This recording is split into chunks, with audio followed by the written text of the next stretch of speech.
Hello Kitty, me gusta mi titties, me gusta mi booty. Hoy me tomo selfie con filtro Hello Kitty.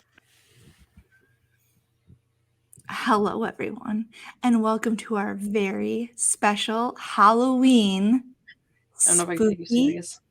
spooky Dangerous Games podcast. This month it is. It's Dangerous Games Spooktacular. And we are really excited because we have another haunted episode for you. This one is brought to you by my beautiful co-host, Sarah, Mrs. Squirts Cards. I am Courtney from Reckless Cards. And with no further ado, I'm going to pass it over to my gorgeous co-host. Well, thank you for that. You see that I put my name in front of my at this. We've only done I don't know how many of these, and I'm like, oh, maybe I should put my name. Look at you're getting better. I'm noticing. I'm noticing more. But I listened to the last couple of episodes that we did, and our sound quality is better too. Because we're killing it. Yeah. I also have been trying to edit out all of my like ums and you never do it because you're perfect, but I do it a lot. I say so a lot too. I'm not perfect. So, you know. Yeah, I do it too. So that's fine. See? You just said so. All right. I'll start a so count. Here we go. Anyways, since it is another spooktacular episode, I figured why not go down another rabbit hole. Ooh. Ghosts or goblins, believe it or not, most buildings have a story to tell. Some are good, and then there's some that just aren't. There are buildings filled with spirits and others that could probably care less about being a spirit or haunted. But most stadiums and arenas have some type of paranormal activity. But the question truly is, do you believe them to be real? Do you have activity to be sold that it does occur at a location? Or are you just one of those that tells spooky stories around a campfire with no cares? Tonight, let's dig a little bit deeper into the sports complex known as the Nationwide Arena in Columbus, Ohio. Ooh. Yeah. Columbus is scary in general. Well, you know what's interesting is the National is in Ohio next year. And I think you and I need to go to this location and film a episode, and so that we can have it for next October Spooktacular. I wonder if we could get in at nighttime. I wonder if we could pull some strings. What is up with you in that time? We already talked about the crows last time. I want to go when it's actually scary. Oh, well, you know, I would go with you at night. I took my kids to the most haunted cemetery in Chicago. They're like in Illinois. It's at Bachelor's Park Cemetery, and it was closed, and we broke in. Oh, no. Sorry. It was illegal. It wasn't like we didn't break in because there wasn't like we didn't have to climb a fence. It was just like the path to get there was closed, and we walked down this path anyways. It was super creepy. It was in the middle of the woods. I'm like, why did I make this? Because like I get there and Amelia's like such a boss. She's like, this isn't scary at all. And me and Steven are like cowering, terrified. Yeah, that's what I would do. It was. I mean, I will go with you at night. We will go. And you can go at night. So, if we're going to do this, let's do it the right way. I will go with you. I'm going to reach out to them. I'm serious. I'm going to see if we can happen. Totally. I mean, it's in Columbus. It's a little bit further away from Cleveland. But who cares? Mistake on the lake. What? I said Cleveland is the mistake on the lake. Oh, well, I don't know anything about Ohio other than my family's from there. Anyways, Nationwide Arena wasn't the first building to ever claim the grounds that it currently is built on. From the arena south towards Huntington Field is where once stood the Ohio Penitentiary. Oh, no. You can only imagine what happens at pens. Oh, my gosh. The Ohio Penitentiary, often referred to as the Pen, was opened in 1834. So not only is it a penitentiary, it's also open back in like Jesus era. Like the scariest time ever. Mm-hmm. The 1800s were so scary. Jesus was not the 1800s. Go to church, Sarah. Well, you know what I mean. Like back in the day, okay? You're like, listen, I can't even fathom the 1800s. I can't live there right now. Sorry. and it housed some of the most infamous and dangerous prisoners in history.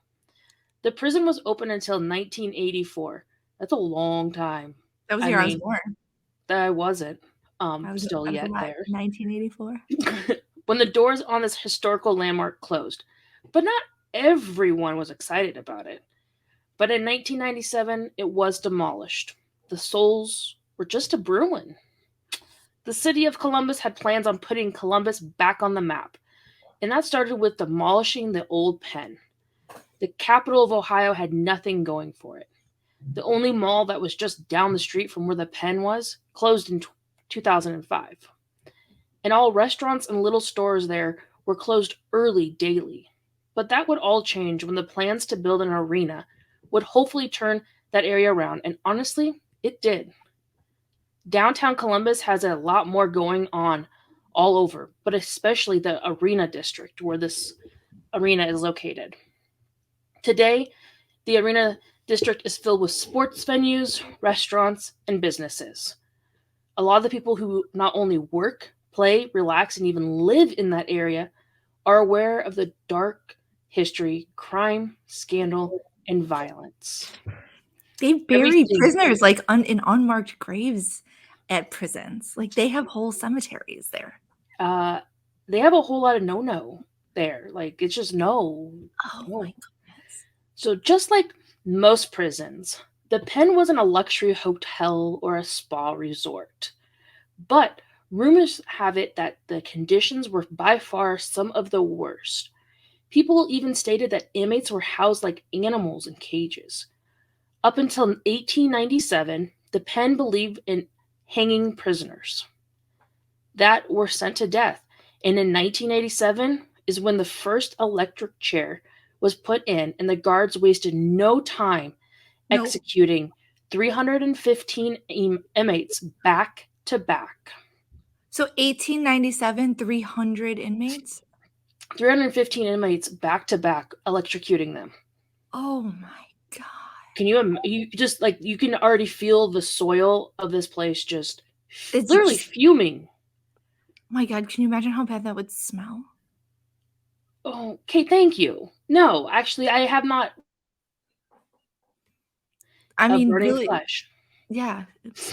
Ooh. Stop. Don't make that noise. Oh man. The exact location, so this is really creepy. The exact location of the execution chair that once housed in the pen is dead center of the ice rink in the arena. No puns intended, and not sure who thought that was a great location to put the center of the ice rink right over what once housed the electric chair. Oh my gosh. If hanging and electrocuting inmates wasn't enough of a reason to be the grounds could one day be haunted, the pen in 1930 was a location of one of the deadliest fires in North America. Prison history. Oh my God. I'm like, this place just goes just this like, is the worst prison. Like what? It just like, you know how like sometimes there's like this much stuff that would cause ghosts. It's like, and then there's like this big ladder to climb. This is just like climbing that ladder. Like there's no stopping. This prison is just like full of human suffering. Oh, it gets worse. Oh. Yeah. So with the fire took the lives of 322 inmates and hospitalized around another 230. I found a quote from one of the inmates that was in the pen during the fire. He quoted, "There was nothing to do but scream for God to open the doors, and when the doors didn't open, all that was left was to stand still and let the fire burn the meat off and hope it wouldn't be too long about it." Oh my, could you imagine being trapped in a cage while a fire burned you alive? No, ma'am, I cannot. You want to talk about the smell of execution chair? Think about that. Oh my, I can't. 300 people burned alive. Mm-hmm. Yeah. I've never heard anything about this before ever until this minute. Like how? It gets better. How? How can there be more? We've had hangings, We're not done. executions, people literally being burned alive. Yep. And we haven't even built the stadium yet. No, ma'am. This is just the soil. The soil is sour. This is sour soil. This is bad. Oh, man. This is what nightmares are made of. Yes. Literally. So the fire, they say, was started when a candle was ignited by oil rags on the roof of the prison's 6-story west block. The fire was not noticed until after all prisoners were locked in their cells for the evening. Inmates reported guards refusing to open their cell doors as smoke soon took over the pen. Eventually, a couple guards helped inmates get out, but before they could do that, a group of inmates jumped a guard for his key and began to unlock cell doors. Since the fire had occurred, all electricity was out, and each cell door had to be opened manually.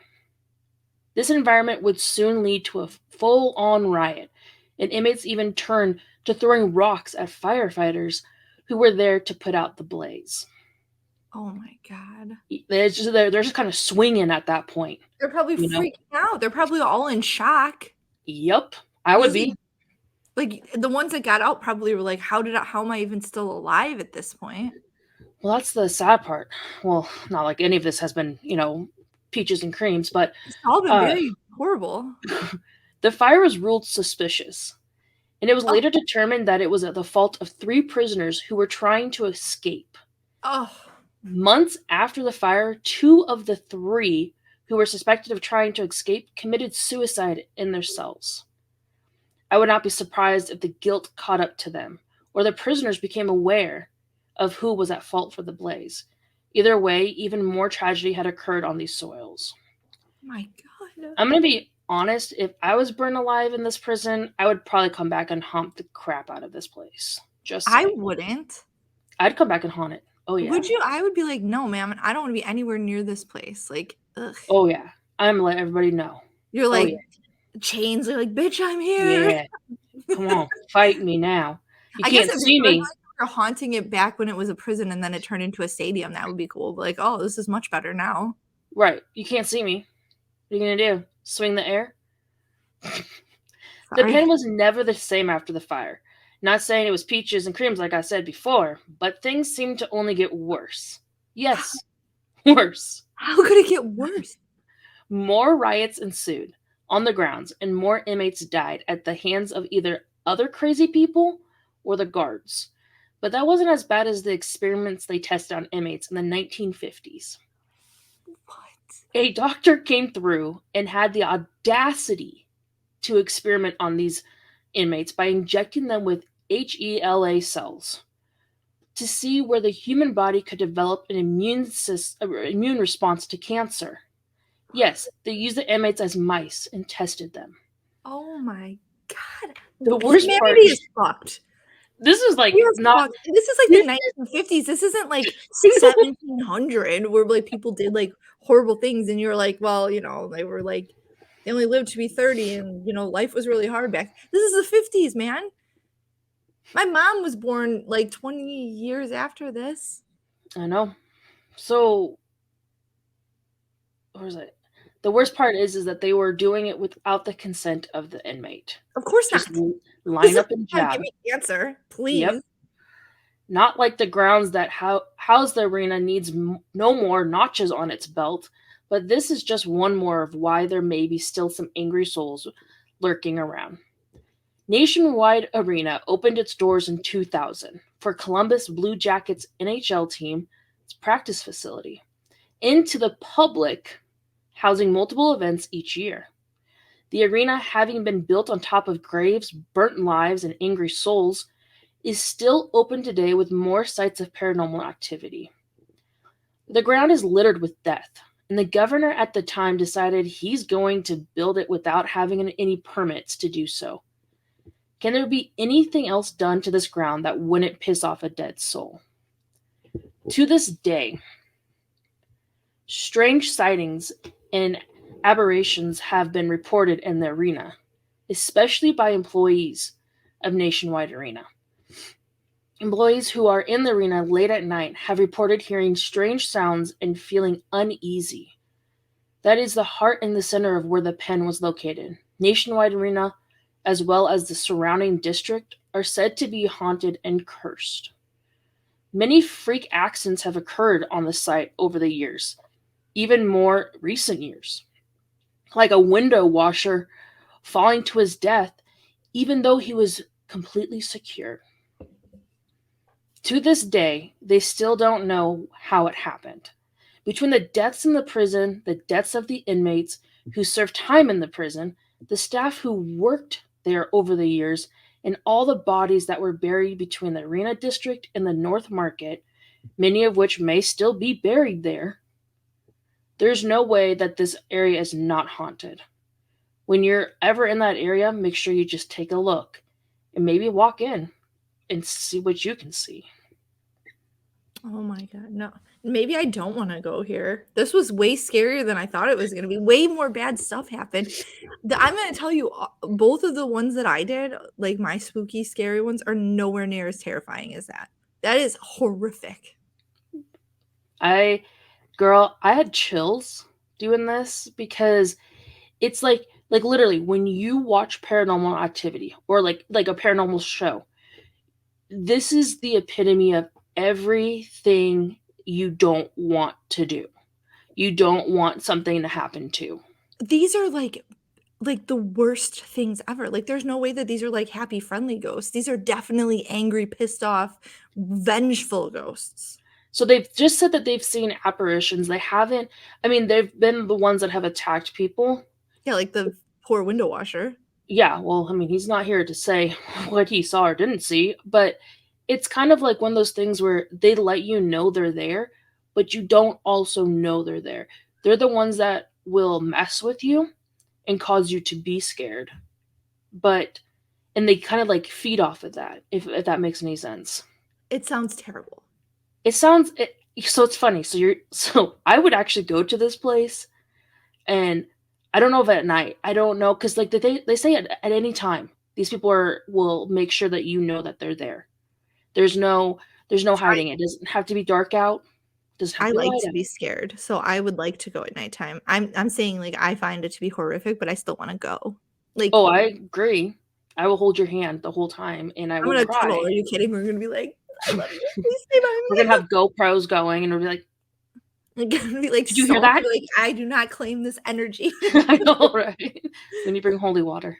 Well, Sarah, that was excellent. That was a good one. I hope we can make it. Like, I really do hope that we can make this trip to Columbus, because I think just being in that atmosphere would be amazing. I'm in. Okay. I've been to so many nationals that skipping out on a day to head over to Columbus is definitely right up my alley. So, well, especially for this, I think this is what the next one's super close, because Cleveland is only like 3 hours away from me. It's still hours from me. Yeah, you're pretty far. Yeah, it's pretty far for you. Sorry about it. Yeah. All right, ladies and gentlemen, and everyone else in between, we thank you for joining us, and I hope that you learned something a little creepy. And don't burn bodies or hang them, and then maybe Columbus should have thought a little bit about where they wanted to put their. Maybe don't go to Columbus. Maybe don't. Build something on a burned out prison. I'm not sure. Maybe bring something for the souls. I don't know. Yeah, like keys. I don't know. My goodness. Well, until next time, make good choices and happy Halloween. And don't go to prison. Bye. Bye. Hello Kitty, me gusta mi